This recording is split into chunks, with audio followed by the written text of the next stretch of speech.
Hey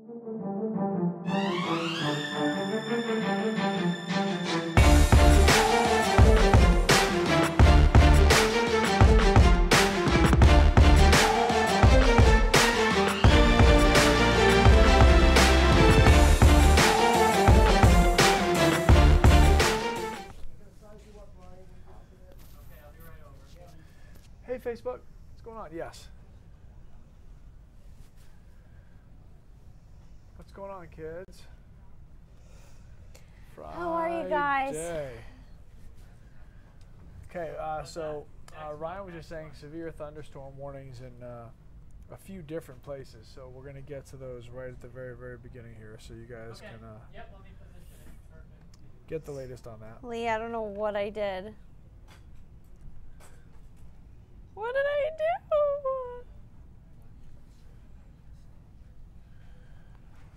Coming over the wall now.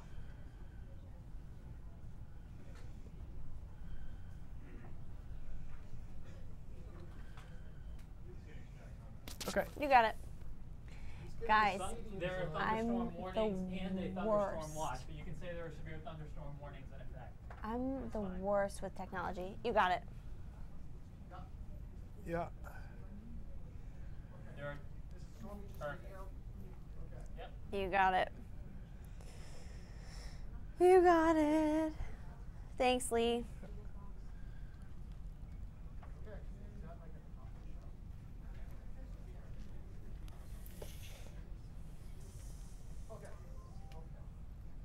Do you have a preference on if we say warning or watch? There are warnings. Warnings. There is a watch, but there are two warnings. Okay. There are both.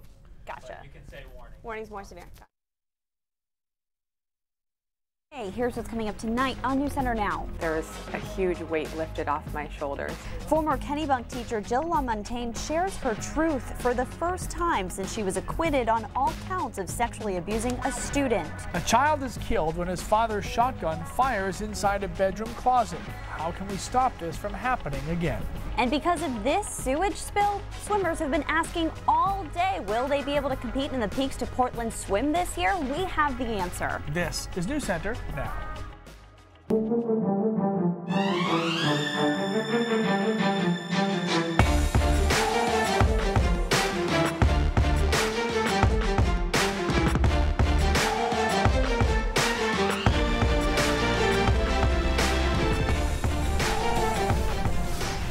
Guys, we're looking at the radar right now. We have some severe weather moving through. Multiple severe thunderstorm warnings are in effect, and we're going to get started right at the top of our program with the latest on that.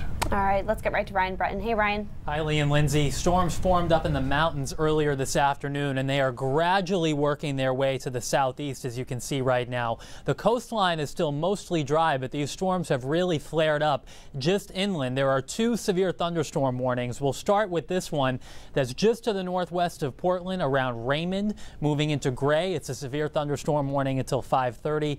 This storm has the potential to put down some damaging wind gusts up to 60 miles per hour and some small hail, in addition to the heavy rain and lightning. It's moving northeast, so it's going to be getting into New Gloucester around 5:15, Lewiston around 5:40, and if it holds together, Lisbon around 5:43. There's another line of severe thunderstorms north of that warning. This one goes until 5:45. It's this line of storms going from Oxford County into Androscoggin and Kennebunk counties. You can see the towns in the path here: Turner, Leeds, and Winthrop, all in the next hour. Also, this storm has the potential to produce damaging wind gusts and hail, in addition to all of the heavy rain. Watching a couple of other cells that are just now flaring up in York County. One downpour here. That one is tracking to the north and east. Another one near Standish, and another line that seems to be coming together in eastern New Hampshire, crossing the border over into western Maine. Here's a closer look at this one, just coming into Brownfield, Porter, and this one's going to be moving toward Hiram and Denmark in the next couple of minutes. A lot of storms up in the mountains too. There's a flash flood warning for the Jackman area, where they received 2 to 3 inches of rain earlier this afternoon. So we'll keep an eye on this line of storms as it moves east throughout the evening. Again, 2 severe thunderstorm warnings, and western western Maine is under a severe thunderstorm watch until 10 o'clock. We'll be back in a few minutes with Morley and Lindsay. All right, Ryan, I look forward to seeing you again and keeping us updated. Obviously, lots of you on Facebook and YouTube commenting right now. Please stay safe, obviously, as those storms move through your area.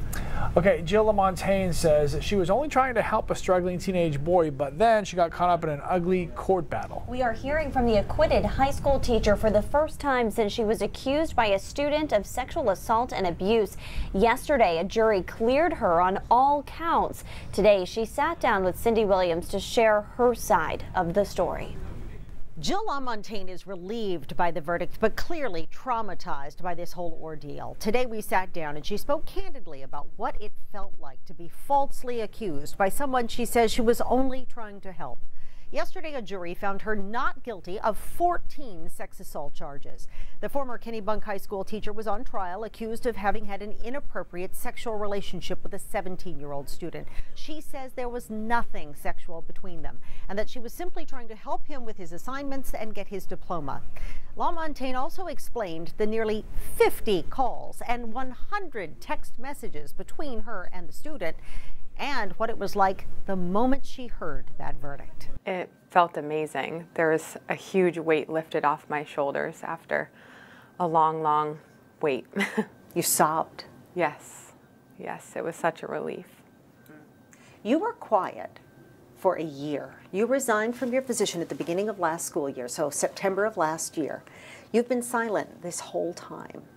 How hard has that been not to be able to tell your story?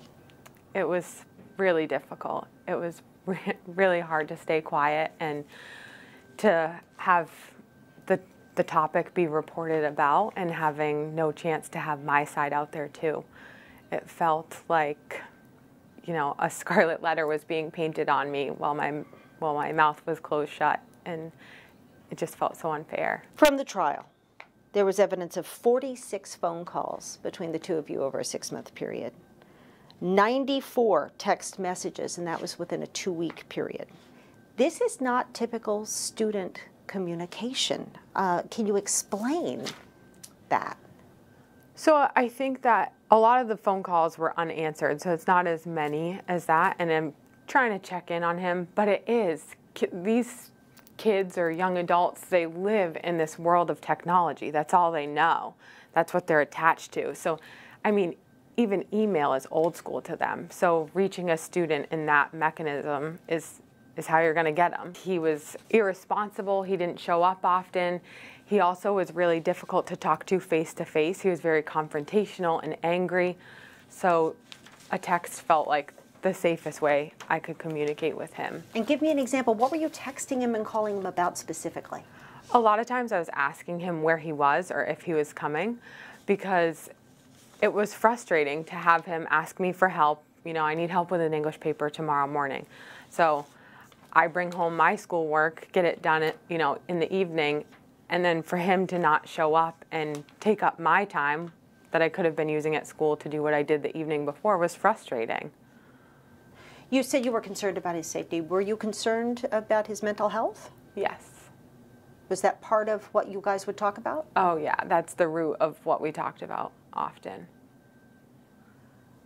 Did you ever feel like you were helping? Yeah, I did. I know teachers who have a special affinity for at-risk students because they feel like if they don't help them, no one else will. What do you think this case, this situation, says to those teachers? What is the message here about how you go about helping? Yeah, it's scary because I definitely was the teacher who had the affinity for helping at-risk kids. And so it's scary. It's really scary. I think that having an administration who protects you and keeping, you know, things like keeping yourself safe, being visible, it was difficult because I was in a portable. But yeah, I would caution them to be really careful. Coming up tonight on News Center at 6, Lamontagne explains why she sent the lyrics of that love song to the student and the impact that this case has had on her family and her 2 young children. Back to you. It's wonderful. Lobster's great any time of day. I could eat it breakfast, lunch, dinner. midnight, 6 a.m., you name it. Well, Iowa Senator Susan Collins digging into some lobster at 8 o'clock this morning. Well, it was part of the annual lobster bake put on by radio station Q97.9. Senator Collins has shown up for this in the past and spends the morning with some contest winners, feasting on lobster and chatting. She did take a minute to address the serious issue of tariffs being put on the Maine lobster industry. So I'm really worried about that because we export 20% of our lobsters to Europe. So I raised that issue. The trade representative told me it's very much on their agenda. He had sent a deputy to Maine to meet with our lobstermen dealers and processors, and I'm hopeful that, and we're all going to keep pushing on this, that we can come up with some sort of resolution. Senator Collins also talked about Supreme Court nominee Brett Kavanaugh. You can check out her answer by going to the Now section of our website. All right, taking a look at some headlines from today. The latest round of California wildfires turns deadly as a firefighter is killed in action. A privately hired bulldozer operator also died in the smoke and flames. Thousands of residents in the Redding area are evacuating. Homes and businesses are destroyed. Normally, the Sacramento River is a natural barrier for fast-moving wildfires, but you can see in these Snapchat videos that the flames used bridges to cross the body of water. The wind is kicking up the sparks and smoke, helping to keep the blaze burning. Average people can literally see the fire moving toward their homes. They're capturing all of it on social media. But in the worst of times, some of the best moments can shine through. This firefighter's commitment to save a lone kitten shows no life is too small, and first responders are working as fast as they can to save everyone. It's a situation no parent ever wants to face. It happened to a family in Oakland this week. An 8-year-old boy found a shotgun in an upstairs closet and pulled the trigger, killing himself. It's devastating news to the entire community, and so many of you are asking, how could this happen? How can we prevent this from happening to another kid? Now, obviously, there are many ways to keep guns safe and secure and out of the hands of kids. But when people buy guns from third-party sites such as Craigslist or eBay, those guns don't always come with all of the safety equipment. And there are even free items that you can get to keep your weapons safe. When anybody buys a gun, whether it's new or used, they're going to receive a hard lockable case. Every gun purchased at a federally licensed firearms dealer comes with this pamphlet from the ATF about youth gun safety. You get one whether you have kids or not. Adam Kopp is the owner of Howell's Gun Shop in Gray. He says any gun from a store also contains a gun lock. Whether it's provided by us or provided by the manufacturer, when everybody leaves here or any gun shop, they receive that lock.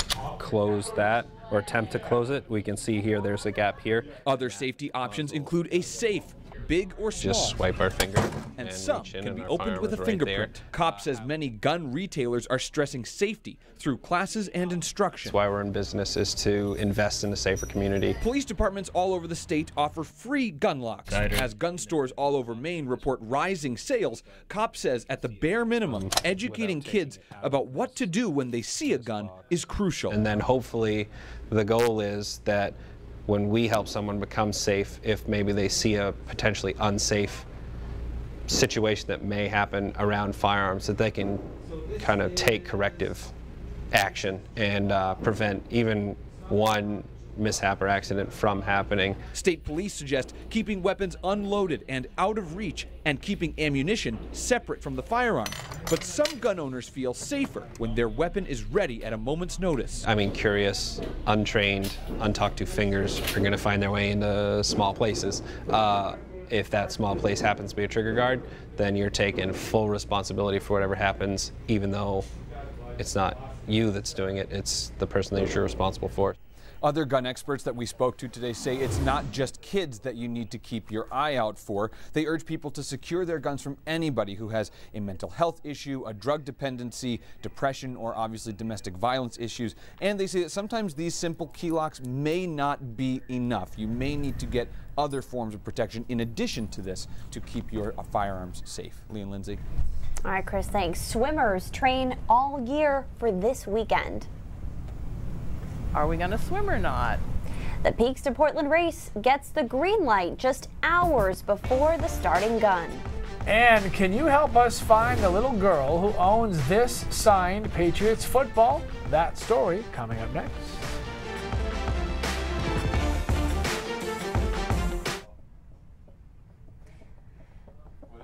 All right. So we have a lot of you with us on Facebook right now. How captivating was that interview with Cindy Williams and Jill Lamontagne? Wow. A lot of you saying that you hope that there's some sort of accountability for the student involved. I think that's on the minds of a lot of people. Coco, did you learn anything today?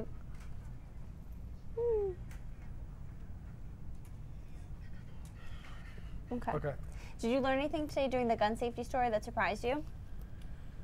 That surprised me. Right. I think one thing that surprised me a little bit, I can come over on this side so I can look in the camera. Sure. One thing that surprised me a little bit when I was speaking with Adam, Maine graduate, was that he does run into people sometimes who come in and they say, well, I'm already spending $500 on the gun. I'm spending another this on the holster. I'm spending another this on the ammo. I'm racking up all of these purchases. And then they're saying, okay, well, you're also probably going to want this safe, possibly. And some of those people who are just buying a firearm, sometimes if it's for the first time, they're going, nah, it feels like a sales pitch, like, oh, you got to get all these added accessories. But obviously, this is something that I would imagine the majority of people out there are going to say they would never want an accident to happen with their kids just because they happen to find a gun. So that was surprising to me, that there's some people who resist because of financial reasons. Oh yeah, and it's totally understandable, but it is something to keep in mind if you are buying from like a non-federally licensed dealer, which most gun stores are. But if you buy from like a pawn shop or Craigslist or eBay or Uncle Henry's, one of those popular places to get a gun, keep in mind it may not come with the gun lock that we showed you, that big long one, and it probably doesn't come with that ATF pamphlet. Interesting. And I thought that was really interesting too. Yeah. No matter whether you have kids or not, the ATF issues you a pamphlet on youth firearm safety. I don't have kids, but if I buy a gun, I'm being essentially instructed on what is safe security around my gun. Right, because you could have kids visit your home, regardless of whether or not you have children, But Adam was really, really great, walked me through the whole process, really friendly and knowledgeable. Cool.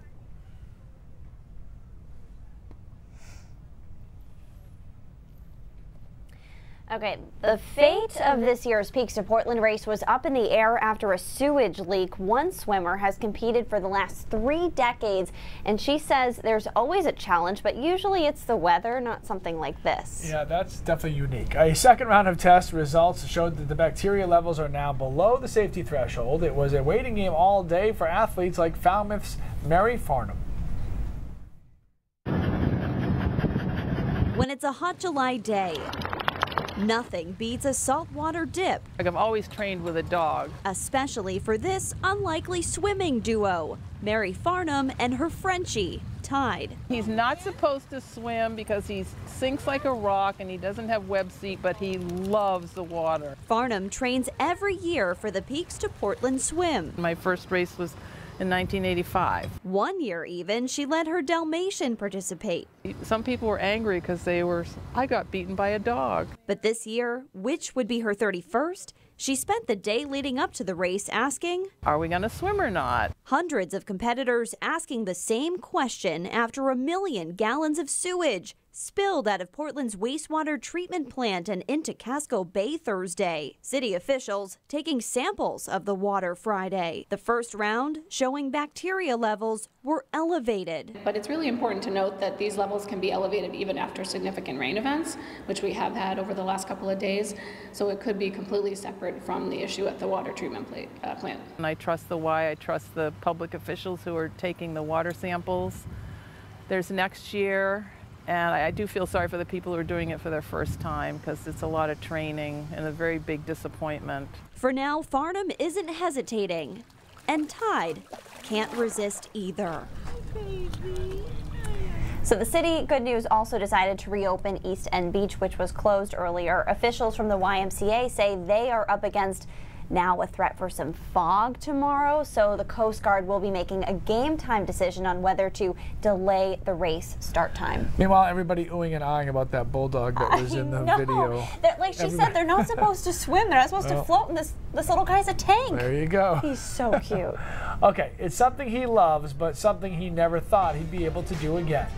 Well, I want to meet David Ortiz, which probably won't happen because he's so busy. Whether or not he meets Big Papi, this Maine man will be doing something he never thought he would, throwing out the first pitch at Fenway Park. And once those storms are finally done with us, what's on the horizon? Ryan's weekend forecast when we come back.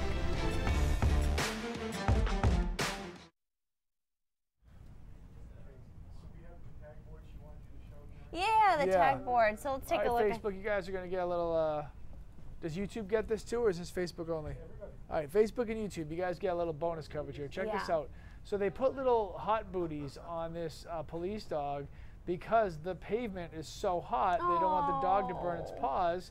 But clearly, this dog not happy with the boots because it looks like the dog is prancing around and has no interest in those boots. The dog's like, seriously, I'd rather burn my paws than have to wear these things. I know. It looks like he's walking on glass or something. Poor little guy. Look at that. He's like, yeah, no. High stepping into the end zone. Yeah, so sweet. Hey, I guess you got to use him for cold weather and for hot weather. Well, that's a good concept. You try to protect your puppy's paws. I'm okay with that. But. We have the little booties for Tito so that the road salt in the wintertime doesn't get in his little pads and burn because it can hurt them. Sure. Someone also told me. You know they make dog safe salt too. I mean, yes, they do. The city doesn't use it. Yeah, but like, am I going to make the whole city of Portland use it? Rachel needs us.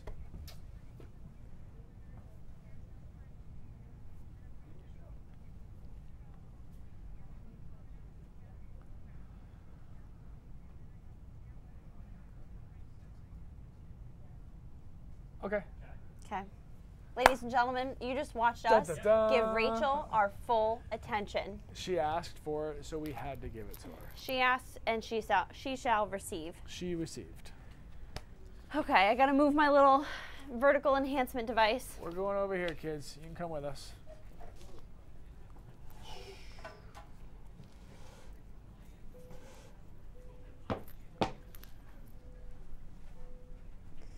All right.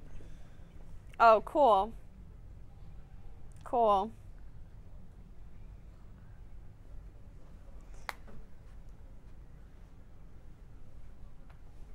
I love this story. Okay. Okay. Why did prompter just go away? I don't know. It was there a second ago. Hey, Coco, we got a comment from Jordan on our Facebook page about your story. Oh, cool. When should I come over? Just let me know when you get the next break or something. Sure. 1700 without power right now. Why is prompter gone? Anybody know? Jeff? Huh? Different Jeff. Any idea why we lost prompter? No? Okay.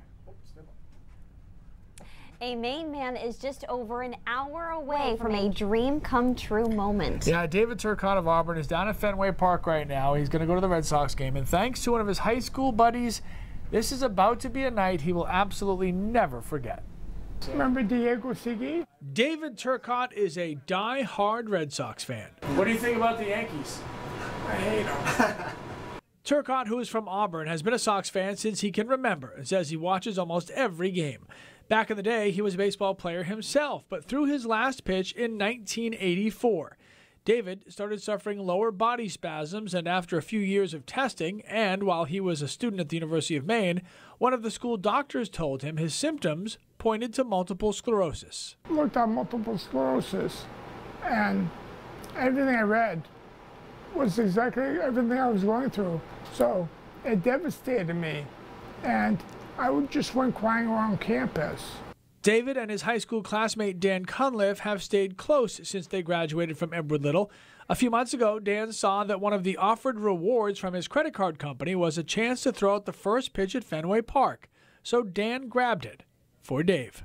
He doesn't get out, he doesn't get to do a lot of things, and he's a huge Sox fan, and he's a great guy, and I just know that his opportunities are few and far between, and so he deserved it, so it was something that, I knew he'd enjoy it. All right, nice. David has been working on his throwing. He's been to 12 Red Sox games, making Friday lucky number 13, but his actual lucky number is 34. That's how many years it has been since he last pitched, and it also happens to be the number of a certain Sox slugger. Well, I want to meet David Ortiz, which probably won't happen because he's so busy, but because he's my favorite player by far. David has some friends and family with him down at Fenway Park tonight, and lots of others who will be home watching the game on TV, hoping to catch a glimpse of that first pitch.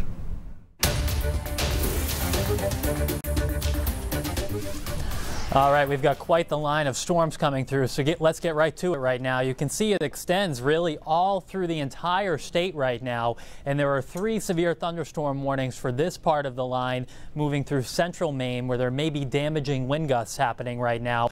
York County all the way up to Greater Portland, we're quiet, and we should stay that way for a little while longer, but let's move a little bit farther to the northwest. 1, 2, 3 severe thunderstorm warnings are in effect. So if you're anywhere from Buxton to Windham to Lewiston up to Augusta, time to get inside if you aren't already doing so, because you can probably hear the thunder and see the lightning off in the distance. The strongest storm right now is coming right over Sebago Lake. Here's Standish, here's Windham, here's Raymond. There is some damaging wind within this storm, perhaps up to 60 miles per hour.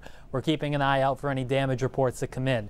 Beyond this storm, there's another one that's formed back through Cornish, Porter, and Parsonsfield. That one's working up through Bridgeton. We'll move a little bit farther in here and show you where the strongest part of the storm is right now, coming into Windham, Raymond, moving toward Gray. A little bit farther north, this is the storm that's headed right for Lewiston, Auburn right now. Heavy rain, Mechanic Falls, Poland, likely some gusty winds in here too. We'll put a tracker on it. It's going to move into Lewiston right around 5:30 and then move towards Sabattis around 5:45. The line goes farther north from there too.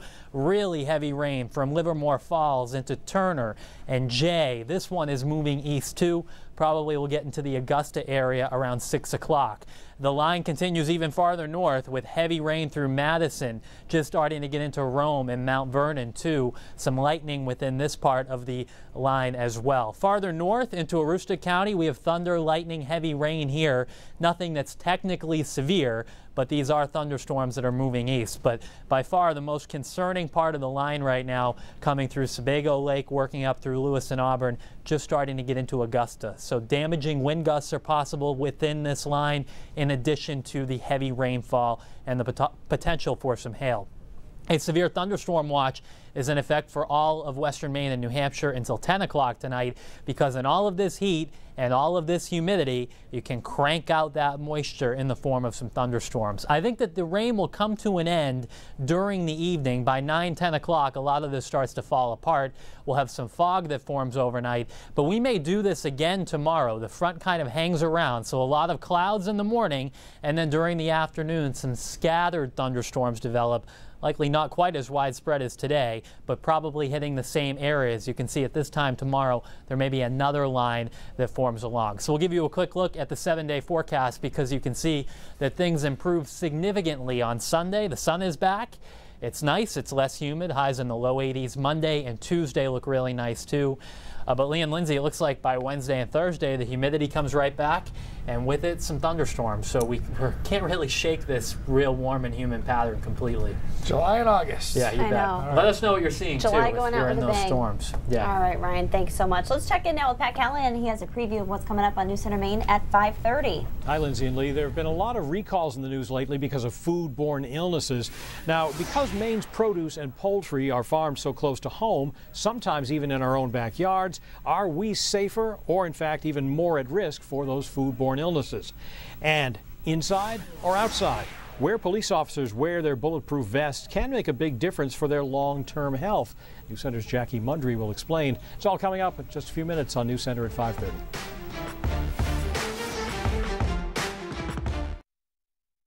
Oh man, Coco, we're in break.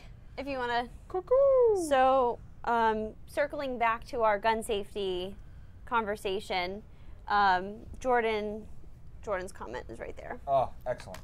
Jordan. She says gun safety is huge. I'm a hunter myself and I always keep them safe. Might be a little expensive, especially when times are rough, but saving a life is far more important than any amount of money. Please, please, people, lock up your weapons. I asked a lot of you guys on Facebook today. I'm not sure how many of you saw it.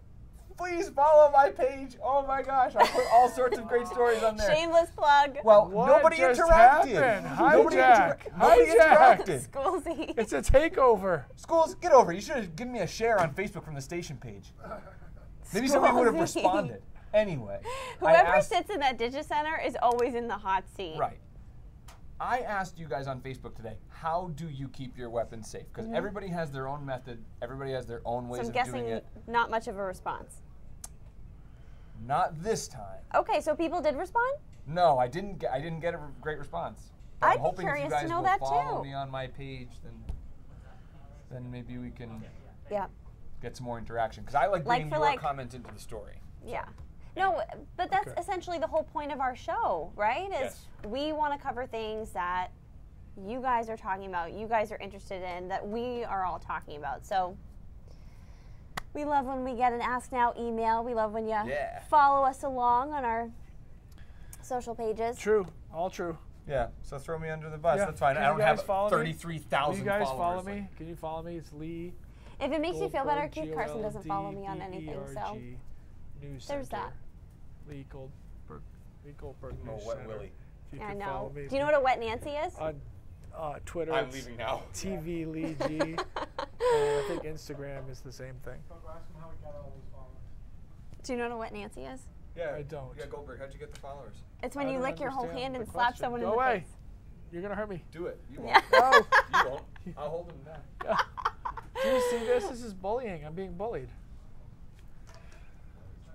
Yeah, I could have used a share today. Appreciate it. Come on, Dennis. Oh, yeah. It's all right. Could have used a boost. Dennis says he will follow Coco. A family from Maine is trying to help a little girl find her signed Patriots football. Someone reached out to us on Facebook saying her daughter found this football in the bouncy house at training camp yesterday, which was open to the public. The family who found the football is using Facebook to find the owner, probably named Juliet. If this is yours, reach out to us on any of our social media platforms, including YouTube, Facebook live streams happening right How now. nice is that? Because they could have just kept that, finders keepers. Because but I they're doing still the right believe thing. in the goodness of people. I know. On That's a such Friday, nice way too. to end a Friday show. Amen. Okay. News Center Maine at 5:30 starts now. Guys, have a good weekend. If storms are coming your way, be careful, please. Yes, be safe, guys. We'll see you later. Take care.